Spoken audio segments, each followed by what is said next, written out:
चश्मे बदूर आज की तकरीब में हुस्न भी है और हुस्न नजर भी। और जब भी ये दो हुस्न हम आमेज होते हैं तो गर्दिश दौरान की रफ्तार मध्यम पड़ जाती है और जिंदगी के बेकरार लम्हात कैफो इंबसात में डूब जाते हैं। आप सब इस हकीकत से बखूबी आगाह हैं कि आज के पुरअशो दौर में तफरीह की जरूरत पहले से कहीं ज्यादा है।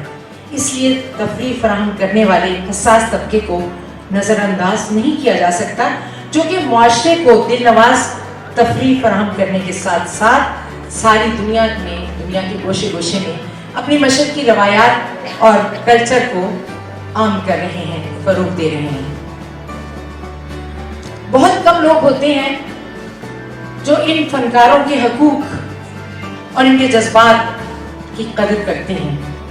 अजहर कासमी का शुमार ऐसे ही चंद लोगों में होता है जो ना सिर्फ फनकारों से मोहब्बत करते हैं बल्कि उनकी पजीराई की अहमियत को ना सिर्फ अहमियत देते हैं बल्कि उसका अमली मुजाहिरा भी करते हैं।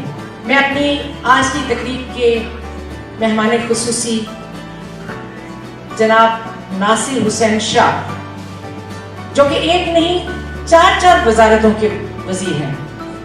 आज के दौर में तो एक वजारत संभालना बहुत मुश्किल है और इनके पास चार वजारतें हैं। और उस पर ये इनकी इतनी आप देखें, इनका खुलूस देखें कि ये तकरीबात में इनको बुलाया जाए तो ये ना नहीं करते और ये आते हैं और ये इनका बड़ा फन है।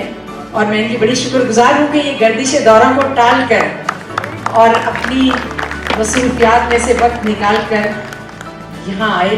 तो इसलिए इनके लिए इतना ज़रूर कहूँगी, दिलों पर अबरे गम छाने लगे थे, गमे फुरकत से घबराने लगे थे, बहुत अच्छा किया आप आ गए हैं, वगरना फूल मुरझाने लगे थे। इस महंगाई के दौर में अशियाए ज़रूरत के साथ साथ मुस्कुराहटें भी महंगी बल्कि नायाब होती जा रही हैं। दूसरी चीज़ें तो फिर भी आपको किसी न किसी इतवार बाजार से मिल जाएंगी, लेकिन मुस्कुराहटें आपको किसी बाजार से नहीं मिल सकती। तंग आकर लोगों ने मुस्कुराहटों में मिलावट करना शुरू कर दी है। अब लोग जब भी आपस में मिलते हैं तो एक अपने चेहरे पर एक दिखावे की मसनूई मुस्कुराहट सजा लेते हैं। हमारी यह मुस्कुराहट सिर्फ दर्दो गम छुपाने के काम आती है। वो किसी ने कहा ना कि छुपा रहा हूँ तबस्सुम में राज़े बर्बादी, गुजर रही है जो दिल पर किसी को क्या मालूम। तो मुस्कुराहटों के इस कहत और गमों की इस फरावानी में एक ऐसा आर्टिस्ट हमारे दरमियान मौजूद है, दूसरों के होठों पर मुस्कुराहटें लाने का फन जानता है। वो जहाँ भी जिस महफिल में होता है वहाँ उदासियों का दूर तक कोई मंजर नजर नहीं आता। उनके लिए हमारे पास एक शील्ड है। आपकी बहुत सी तालियों में मुझे आपकी भरपूर तालियां चाहिए। शकील सिद्दीकी, जो कि इस वक्त न जाने कितनी सनदें अबूर कर चुकी हैं, इंडिया में अपने आप को मनवा चुके हैं। पाकिस्तान में तो खैर उनका अपना मुल्क है, सब लोग उन्हें मानते हैं, जानते हैं, लेकिन इंडिया से भी उन्होंने अपने आप को मनवाया और उनका मजा बहुत आउटस्टैंडिंग है।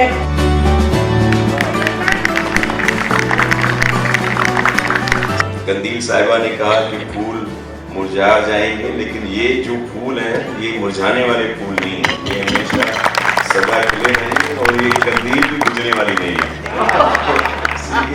इसी तरह इसके बिल्कुल बरक से एक मेरा शेर है कि मुझसे तो किंदील जलते हैं यहाँ तीरा नजर, मुझसे तो किंदील जलते हैं यहाँ तीरा नजर, एक अजाबे जा बनी है रोशनी मेरे लिए।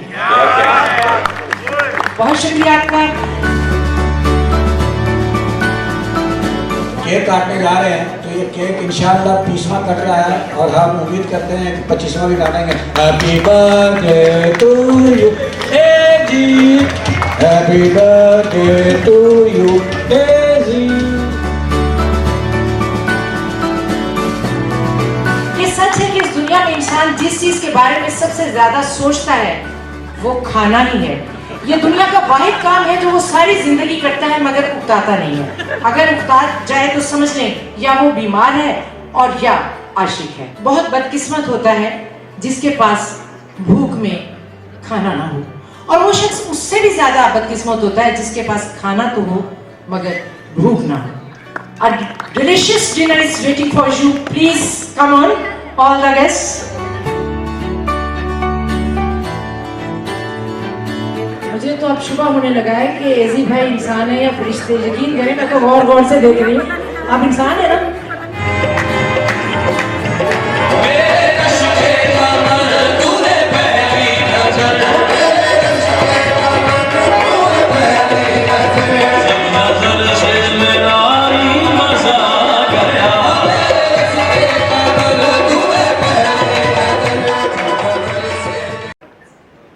अरिजीत सिंह, जिन्हें आजकल बड़ी मकबूलियत हासिल है, आप में से मैं समझती हूँ कोई ऐसा नहीं है जिसके पास अरिजीत सिंह के एल्बम्स ना हो और जो सुनता ना हो। अरिजीत सिंह का पहला शो इन्होंने 2015 में और दूसरा शो 2017 में करवाया, जिसमें लोगों की एक बहुत बड़ी तादाद, हजारों की तादाद में लोग आए और उन्होंने अरिजीत सिंह को सुना। फिर इन्होंने एक शो किया ट्रिब्यूट टू मुकेश, यानी इंडियन सिंगर्स ने मुकेश के गाने गाकर मुकेश को ट्रिब्यूट पेश किया। पाकिस्तान के कल्चर को अमेरिका में प्रमोट करने के लिए 9 मेले करवाए, जो कि 14 अगस्त के मौके पर किए गए। इन मेलों को करवाने का मकसद यही था कि पाकिस्तान की सकाफत, पाकिस्तान की तहजीब, इसको दुनिया में प्रमोट किया जाए। और मैं समझती हूँ कि ये अपने मुल्क की बड़ी खिदमत है और अजहर कासमी ने इसमें कभी भी कोताही से काम नहीं लिया और वक्तन फवक्तन वो हर साल ये मेले करवाते रहे।